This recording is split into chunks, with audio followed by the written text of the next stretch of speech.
Where do you come out on that, Mike?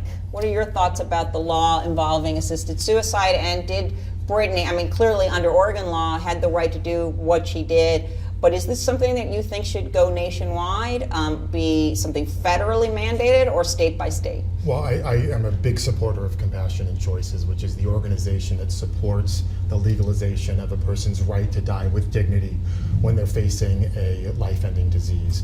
And so I'm a big supporter of Brittany Maynard's decision to be able to decide when and how she lives and dies. I mean, those are the significant events in each one of our lives, is how we live our life on a day-to-day basis and how we die. And it should be our choice, if we can have it, on how to end our life. I even think it should apply when we aren't facing a life-threatening disease, to be honest. I really do think that adults should be invested with the right to choose whether they live or die. And I should also say that I do not necessarily accept the opinions of the medical community on this issue, because cancer is big business, and they have a big horse in this race. They would much rather see people waste all of their money and go bankrupt and go in debt, paying off all of their medical bills and lining doctors' pockets, than actually maybe rather than battling to survive, people will choose to live while they're alive. And that's what people should be doing, is choosing when and how they die and not living by somebody else's standards, medical or otherwise. So I have a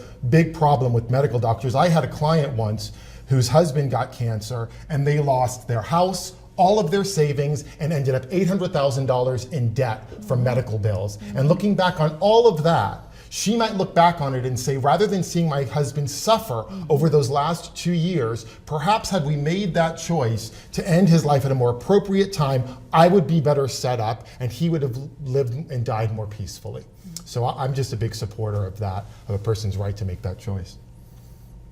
Lonnie? I thought that was well said. Seriously, I don't know if I'm going to go so far as to say that every adult, whether they have a terminal illness or not, should be able to make that choice. But I will definitely, I feel that that is a decision that everyone should have, especially if you have a terminal illness. I don't know who in their right mind thinks that they should be able to tell me or anyone else that you need to suffer in pain and agony and spend all your money and bankrupt yourself and put your family through that so that you can die the way we think you should die, as opposed to choosing to die the way you want to die. You know, it's interesting, in Oregon, which passed this law in November of 1997, so it's been about 17 years, how many people do you think have actually done this? That's what I was going to ask as well, because is this really an epidemic proportions thing? Yeah. How many people? I'll tell you the number, and then I'll be curious to see if you think it's high or low. 800. In 17 years, 800 people have actually taken advantage of this law and ended their life under it. And I think it should be in every state. I don't think people should have to go, you know, and move and uproot, like she said it here, but she has a few months left to live and now she's having to move and do all the stressors of that. I think that people should be able to have that right to choose.